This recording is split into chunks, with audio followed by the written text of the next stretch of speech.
Hey fam, you ain't ready for this.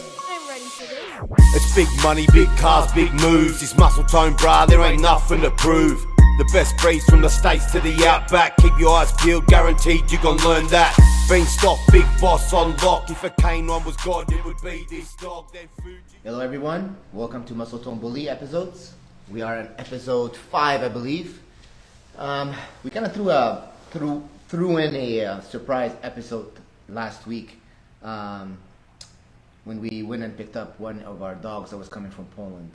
We did a little episode about us driving down to the airport in Miami, picking up the dog, bringing her back. At the end of the video, you could see a video of her next to Kong. She's as massive as she is, but she's like, Kong's 14 inches. He's short. He's really short, and he towers over her. So these are new micro dogs that we're doing. So if you guys haven't seen that episode, definitely go watch it on YouTube, Muscletone Bullies, episode 4. Episode 3 is also on YouTube now, and you can see more of the details. So when you guys are watching these lives right now, when we put them back on YouTube, they're more complete. You get to see images of the things I'm speaking of, videos of the things I'm speaking of from the past that we incorporate into the live that we're having today, or that we've had in the past. And we'll continue to do that until the story is up to date. And then once we are up to date on Muscletone Bullies episodes, which is going to become a more present episodes. So for example, we'll be taking you along the rides with us as they go along. Next weekend, we're going to have an episode released. Well, next Monday, we're going to have an episode released of the weekend of this week that's coming, because we have a nice event going on here in town that I celebrate every year with my wife, and we're going to take one of the dogs with us to this event, and we're going to make a beautiful video together that we're going to try to release either next week or the week after that. So keep watching. There's a lot more coming. So to recap, last we spoke was about the building of Muscletone.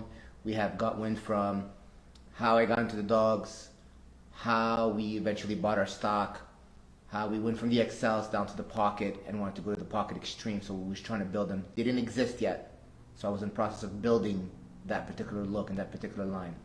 There is a video that you could probably still see on YouTube. It is on my website as well, and I believe it dates from 2010, I believe, or 11, where during my interview I was asked, that I was told that people don't see my vision at the ABKC events, which they were still looking at terriers and the old school dogs as the bullies, which they were not.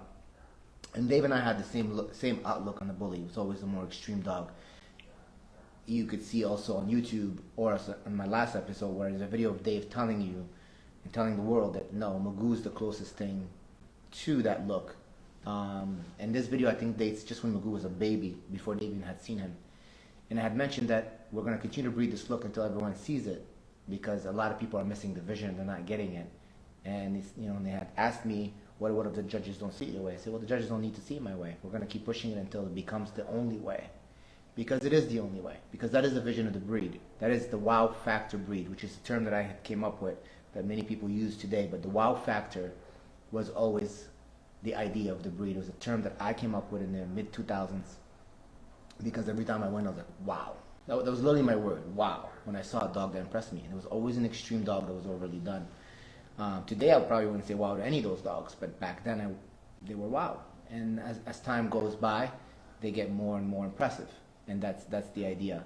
A lot of people live in the nostalgia idea of these previous dogs were better. They were not better. They were not only not as good looking as the dogs of today, they weren't as healthy as the dogs of today. And they didn't function as good as people pretended they did. I know, because I was there and I put my hands on them. So don't believe everything you hear about how amazing things were back in time. They weren't. It's the same concept as, our ancestors were so much healthier than us. They didn't eat any of these processed foods. Yeah, they probably didn't eat any of these processed food, but our ancestors died at 40, 50, 60 years old. They didn't live to 80, 90 on average, or 100. Life expectancy in the United States, I don't know, high 70s. Parts of Asia is in the high 80s, 88, 89, I believe, which is pretty impressive considering that, China's expectancy, I believe, is 89, and if you want to talk about processed food and preservatives and everything bad for you, they have it. It's, at the end of the day, it's genetics. Genetics overcomes almost anything. Yes, a healthy diet is important. Physical activity is important for a good heart. But most importantly is the genetic outlook and the genetic coding that you pretty much inherited. It's something that you really don't have much control of as of right now. So to go on from here, the idea and the vision being that it was always a dog similar to Magoo, that was the new platform. So Magoo was the beginning, the first beginning of the Muscletone line. That is how the look is supposed to be, and that's how it evolved from there. It went from Magoo to Kaza to Bean to Claude to Blues at the time that went to Montserrat, which is Claude's little-mate brother. It went then from there on, and we're talking the big name studs here. There's obviously a lot of other dogs. Later on led to Cervante, Beanstalk, and numerous dogs that went down the line to Bison, Tyson, Nemesis, Smeagol, Lester. I mean the list go on. My order may be off here, but the list just kept on going, and it grew, and it grew, and it grew, and it grew, and it grew, and it just, there was like almost no, it was almost like everything that was, in my mind, hard to achieve became easy to achieve. And it's all by blessing, by all means. We did a lot of work, but a lot of it was prayer and blessing. So, and I have to thank God for it every day. I don't want anyone to ever think that any of us have the power to create anything. We have the power of pairing things and hoping to God that it's going to work out. It could die, it could live, it may never have any puppies off the litter. Anything can happen. And the results may not always be what we expect. But chance favors the prepared mind. And if you calculate and prepare properly, you will get the results you want. So now that we had established that look and established all of that, marketing was a huge thing. So obviously we traveled all over the world. And one of the things that I had done with Magoo, and then I had done with Kaza, and then I had done it with Bean. I think Bean was the most famous for it, because by the time we got to Bean, the exotic movement was big, was stack-offs. We've always done stack-offs, but the one thing that I had done with Magoo and Kaza is I had toured the world, and I mean the world, with Bean as well, that I went from across the entire United States, from all four corners, that it was in New Jersey, New York, Florida, Atlanta, Texas, California, Oregon. It didn't matter. I mean, Alabama, everywhere in the United States where there was events, we showed up. We stacked our dogs. We entered the shows as well, the ABKC events. We did the same with Kaza, and we stacked everyone, and no one defeated any of those dogs.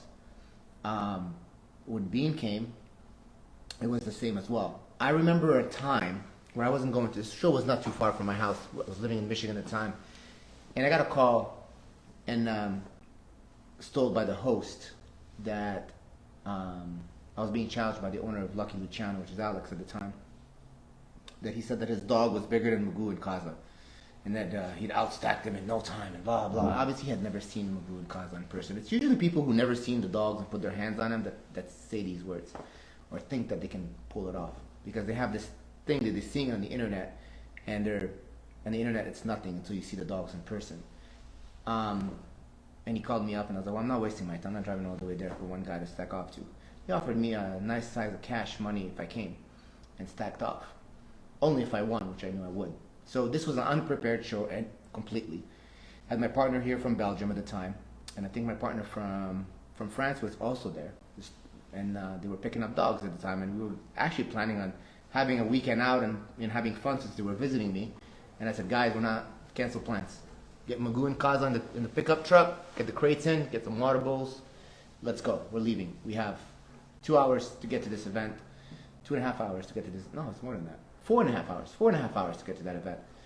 So we would never make it back on time to do anything that weekend. So we just went to the event. We went to the show. And when we got to the show, I was like, where's this dog? And there's a very famous picture that Toy Soldier James Abba had taken of Kaza and Magoo sitting down with my partners, each holding one on the chair. And it's actually was posted in the last episode on the YouTube video, if you go watch it. That was from that event. And there's also YouTube videos you guys can go find of Lucky and Kaza and Lucky and Magoo though during the stack off. Obviously Lucky didn't win. It was not even close.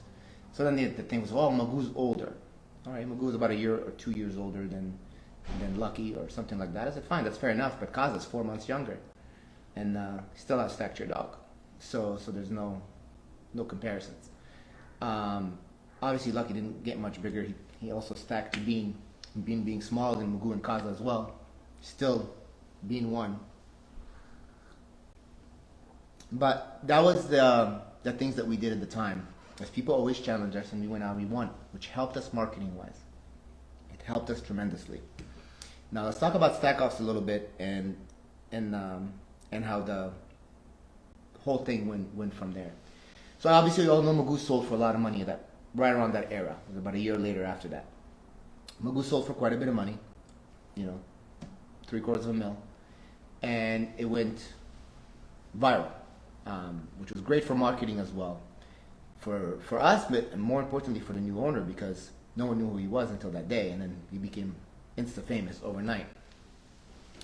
And I remember people, when I mentioned the sale, people thought that the dog died. Oh, the dog died, he's full of crap, blah, blah, blah, blah, blah. I'll believe it when someone posted a thing, and I never remember the guy's name. And it was out of hate. It was not out of love, but I'm grateful to his post, to his comment. He said, I'll believe that when I see Magoo walking the wall of China. No dogs can walk the wall of China, by the way. It's prohibited. It's not allowed. But we pulled it off. We got Magoo to walk the wall of China, and we got the photos, we got the pictures of Magoo in the wall of China, which is very famous pictures, which I'm working on getting one framed and put up, because I think it's some of the greatest pictures ever taken of that make the American Bully history is Magoo on the wall of China. But I'm grateful for him making that comment, because that idea came from him. When he mentioned that, I had called Mr. Nanbei and I said, we need pictures of Magoo walking the wall of China. He said, I'm on it. And at the time, me and Nan were pretty tight, so things were going well until some people got in the middle of us. But that worked out great, and Nan did a wonderful job marketing Magoo from his end as well. And we talked about it before the dog got to him, and he followed directions, and he did a wonderful job, and he went even past that as well. And he still does a great job marketing his kennels and dog. So that was the legend of Magoo, which then led me to have my partners in Taiwan. Now, I know it's a big controversy, Taiwan belongs to China, blah, blah. I did not have a Muscletone China, so it didn't really matter. Nan just purchased Magoo. He didn't purchase a Muscletone partnership. These gentlemen wanted to become Muscletone, and they wanted Kaza on board.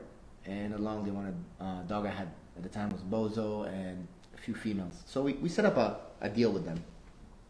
Kaza went for a lot more than Magoo did. And I reinvested half of that money with them on a facility they were building there. It was actually built. There's videos of it that will probably launch onto this YouTube video when you guys watch this. And the facility was just amazing. It's completely out of marble, inside and out. The size of this facility was, I couldn't remember the square footage, but I would say easily around 25,000 square feet, if not bigger. And each dog had I would say approximately 6 feet wide by maybe 15 feet long inside kennel that led to an exterior kennel that was also 6 feet wide but was 30 feet long. So they got with a little door that opened up and closed, and it was all secured. It was weather. The weather was had a thermostat or something with the weather, where when it got cold outside, the floors would get warm, and if it got hot outside, the floors would get cold. I mean, it was just insane. The technology and everything that these guys had put, it was millions of dollars. And I was really, really happy. Unfortunately, a tsunami took that facility out, and we lost it. But those are things in life that happen. So it was down to Bean. And Bean was the best of the three as the overall dog. Not the biggest. It was the smallest. It was like my King Kong of the time. King Kong is better than Bean, structure-wise. and bigger as well, but we're many generations ahead. But at that particular time, Bean was untouchable.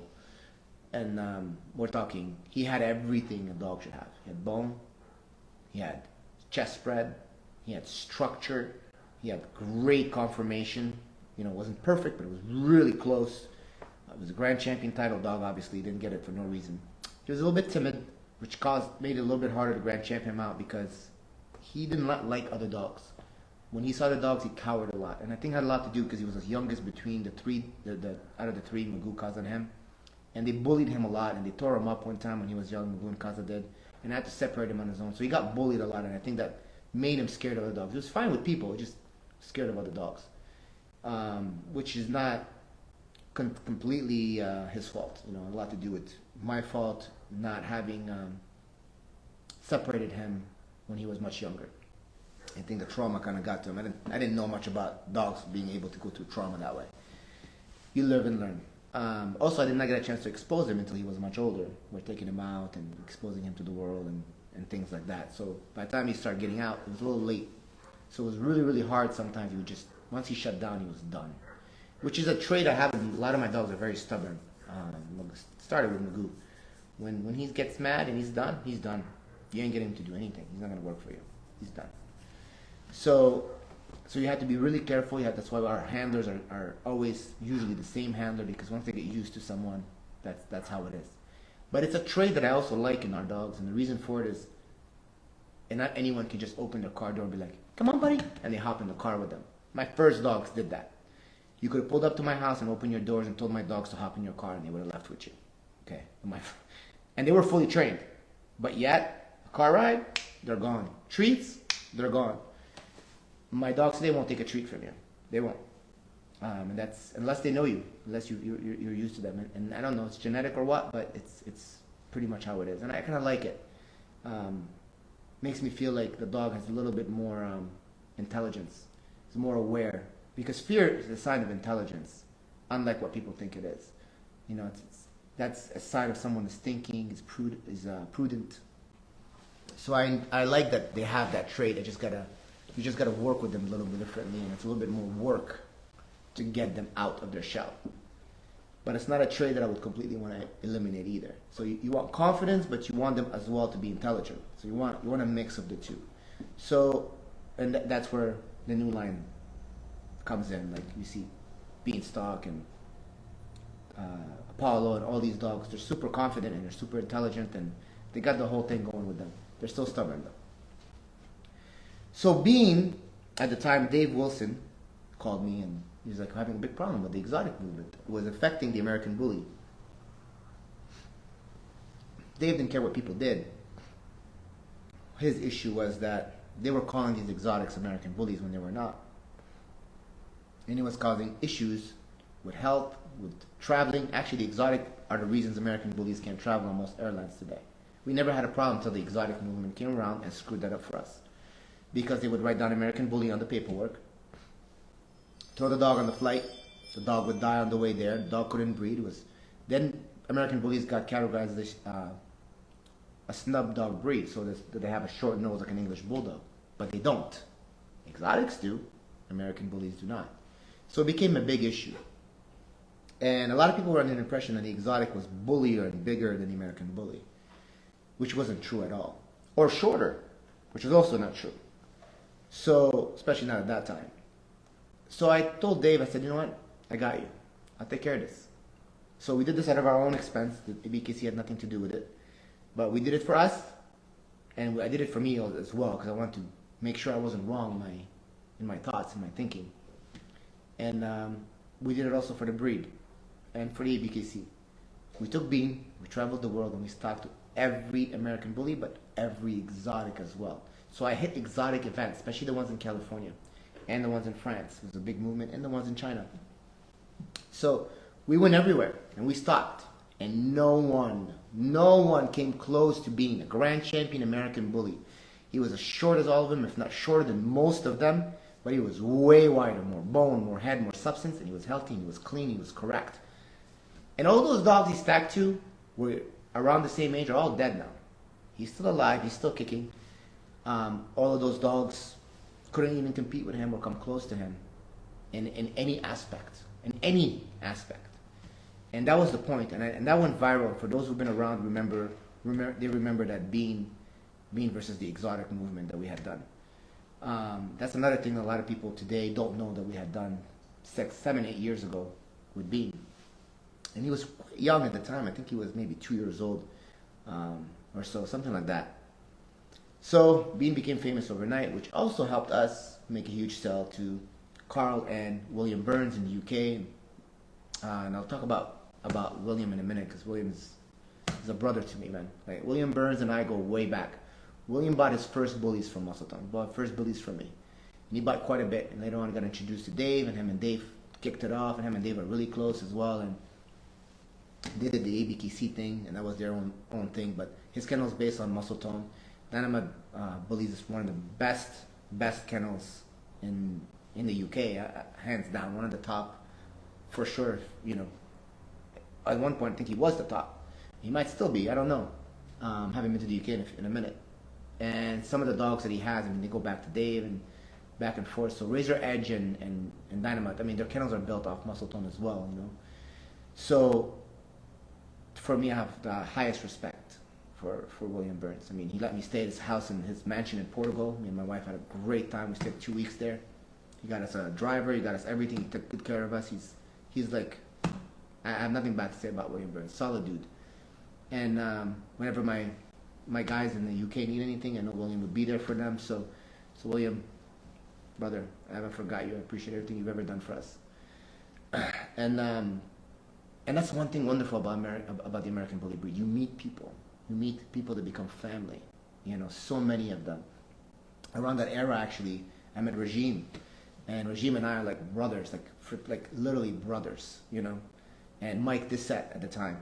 Brothers, you know what I mean, and Jordan Rose and all these guys, like, we just became like a family. Every nationals, they're always with me. Every nationals, they're there with me. You know, they're not Muscletone. They breed Muscletone dogs. They do business with me every now and then, but they're friends, they're family. That's what they are. And you meet these people to the American Bully movement, and that's what makes this circle so amazing. That's why the breed is so loved. That's why people stick to it, and that's why it's hard to leave, because it's a way of life. It's a way of life. Everything that Muscletone represents and the American Bully represent is a way of life, you know. And yeah, I mean, I do believe those were probably the most nostalgic moments in the Muscletone history. Was that era, right after Kaza left and Bean did his tour, and then Bean left, and then after that we took a little break and we moved locations from Michigan to Florida. I was done with the cold. I was like, it's time. We have enough. I had enough financial. I was financially set in a way that I could do this from anywhere and take chances and risks and losses just to move and live in somewhere I could spend the rest of my life and be happy. And Naples, Florida was the place. We had the perfect weather, perfect property. The laws were perfect for me, for the dogs as well, and more importantly, the roads were perfect for my cars, which made it. And as well as, like I said, it's a lifestyle, and this is what it represents over here. Everything that we do is part of the American Bully and Muscletone lifestyle. This is not a cheap breed. This is not a $500 dog. It's not a Chihuahua. This is the highest, and I mean the highest, most prestige breed on the planet. There are no dogs in the world that sell for these numbers. Yeah, I'll hear about this Tibetan Mastiff that sold for $2 million. Well, I've beat that sale. Not only have I beaten that sale, we've done sales like that all the time now. Like it's a over and over again. It's not a once in a lifetime thing like they did. In that Tibetan Mastiff, there was no proof or record of that sale. We actually had proof ourselves. They were posted. So it is the most prestige breed in the world. And I know a lot of breeders out there with other breeds. I'm not saying that your dogs are less prestigious. I'm just saying that the American Bully is at this time, in this moment, the most prestige breed in the world. It's the most in demand. It's the fastest growing. I think it's the coolest breed in the world, personally. That's my opinion, though. That's an opinion. So, for that being, it's part of the lifestyle, you know. When Australia became Muscletone Bullies, Jamie Brown and Aaron, his wife, when they joined me, they had a rapper make a song, and if you listen to the words of the song, he nailed it on point without even ever speaking to me. I guess him and Jamie went back and forth and discussing, and only from what he saw, and he didn't know much about dogs, only from what he saw, he was able to write the lyrics that represent the lifestyle of Muscletone. And you guys have time to go listen to the song that plays on all our live videos as well, on the episodes at the beginning, just before the quotes. You'll listen to the lyrics and you'll see that that's what the lifestyle of Muscletone is, right? So, big dogs, big things, big cars, fancy life, on and on and on and on. And it all thanks to the dogs. So, and a lot of people are like, oh, you're breeding for the money, no, how it's shame on you. Okay, well, one of my famous quotes. You got those who breed for money, and you got those who breed for a trophy. But don't ever come to me and tell me you breed for bettering the breed. There's no such thing as bettering the breed. No one is God. You can breed better stock, sure. Sure, you can breed better stock. But it's not by multiplying the breed and trial and error that you're doing that. That's not possible, okay? If you care about the animals, you would have 1, 2, maybe 3 at the most, and that's a lot. Because it's hard to take care of 2, 3 dogs in a house. They wouldn't be living in kennels. If you have a bunch of dogs and you're constantly breeding and you're giving puppies away and you're doing this and you're going to the shows to win a trophy, you're doing it for the fact that you want to say, look what I've accomplished. Look at me. You're feeding your ego. You're feeding your ego, and that's all you're doing. To me, that has 0 value. Nothing at all. It has 0 value. Matter of fact, I have a quote that I always say, ego is a trait of the spiritually weak. You must be very spiritually weak to need to feed your ego. And it's also the reason most of people who fail, or why some of the best people in the world at something eventually fall. Ego. And you can see it very often in celebrity, especially in the fighting world. When you get your head too big and you forget that it all comes from this, you fail. Because your ego got in the way. It's an object of the devil. I don't allow it in this house. So, when I breed for the money. Yes, I want a healthy dog. Yes, I love my dogs. Yes, I care about my dogs as much as anyone else. Maybe more than some. And I enjoy my dogs in small doses. I'm not obsessed with the dogs. There's a difference. But I breed for money. Nowhere different than a hunter that goes hunting for the meat and not for a trophy to hang on his wall. So you're either breeding for a trophy on your wall or you're breeding for the meat. So you decide which one you are before you judge somebody. But that is the lifestyle of the American Bully. And that is the lifestyle of any breeder in any kind of dogs, or horses, or cows, or chicken, or anything else. You're always going to have a group of people who like to judge you. But I always say to people who judge others, make sure you're without sin and look at yourself in the mirror before you point the finger at anyone else and accuse them of anything. So, to move on from this subject, Muscletone has now only given a group of dogs that changed the breed for the best. We've also given it, the American Bully, a marketing plateau that no one else gave them before. We've given them a worldwide plateau, which we launched first before anyone else would ever got there, maybe. I don't know. So we've given new stock, better stock, at the right look for the breed, being Magooing the first one who was the closest to the breed. We've given the best marketing possible in the American Bully world. We've given a plateau of value to the breed, which is stock. Raise the stock value way up high for everyone. Everyone benefits from this, from all the things I'm mentioning. And we've given a new image to the breed. This is all Muscletone's contribution to the American Bully breed. It was done not by me alone, but by me and all of my partners, and the ABKC. So that includes Dave and Diana, and Lou, and James, and everybody who is involved in the American Bully movement from the beginning to today. So I want to leave you guys with this today, just letting you guys know the accomplishment of Muscletone and the ABKC growing together to the time period of 2016, 2017, which was the Big Magoo Cell, Kaza, and then right after that being the fall of 2018.